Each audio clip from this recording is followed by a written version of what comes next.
So hello गाईस, तर आज आपण बनवणार आहोत पावभाजी. घरात सर्व प्रकारच्या भाज्या असतील तर एकच येते, एकतर पुलाव बनवणं किंवा पावभाजी बनवणं.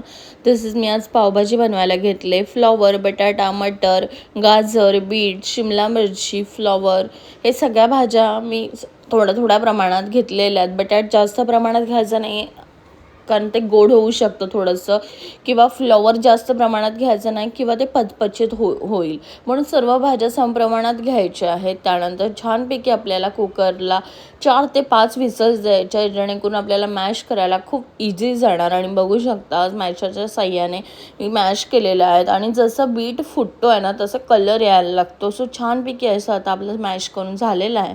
त्यानंतर फोडणी द्यायची आहे. तेल टाकायचं आहे. तेल टाकल्यानंतर त्यामध्ये जिरं टाकायचं आहे. तुम्ही लसूण आणि मिरचीचा ठेचासुद्धा करून टाकू शकता. मी चॉप करून टाकलेली आहे मिरची. त्यानंतर कांदा, टोमॅटो तेही चॉप करून टाकायचं आहे. मीठ टाकायचं आहे चवीनुसार, जेणेकरून लवकर ते फ्राय होणार.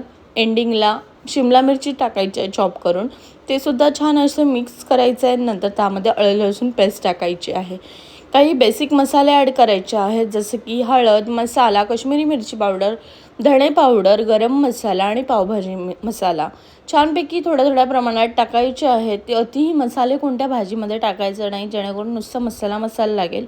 छानपैकी ते मसाले फ्राय करून घ्यायचे. थोडंसं पाणी टाकायचं, जेणेकरून छानपैकी आपला असा मसाला फ्राय होईल. त्यानंतर थोडंसं बटर टाकायचं त्यामध्ये आणि थोडेसे परत फ्राय करून घ्यायच्या. त्यानंतर आता आपली मॅश केलेली भाजी आहे ती सर्व त्यामध्ये ॲड करायची. आणि आता बघू शकता की छान असा कलर टेक्स्चर आलेला आहे. खरंच खूप छान झालेली. त्यानंतर थोडंसं मला घट्ट वाटत होती तर मी पाणी टाकलेलं आहे आणि मिक्सअप करून घेतलेलं आहे. थोडंसं बटर टाकायचं आहे आणि स्लो फ्लेमवर ठेवून द्यायचे आता आपल्याला हार्डली 2 ते 3 मिनिट. त्यानंतर बीटरूट घ्यायचा आहे, तो खिचून पूर्ण त्याचा रस असं टाकायचा आहे त्यामध्ये. आणि नंतर त्याचा कीस राहिलेला असतो तोही टाकला तरी चालेल. मी टाकलेलं आहे. तुम्ही भाजीला वगैरे दुसऱ्या कशाला यूज करत असाल तर तेही करू शकता. ते छान मिक्स झाल्यानंतर त्यामध्ये बटर टाकायचं आहे, कोथिंबीरने गार्निश करायचं आहे. आणि एंडिंगला आहे ना आपला पावभाजी मसाला आहे तो थोडा वरतून स्प्रिंकल करायचा आहे. आणि ॲटलिस्ट 7 ते 8 मिनिट तरी ते स्लो फ्लेमवर ठेवायचं आहे. त्यानंतर आता आपली पावभाजी रेडी आहे. सो तुम्ही अशा प्रकारे सर्व करू शकता.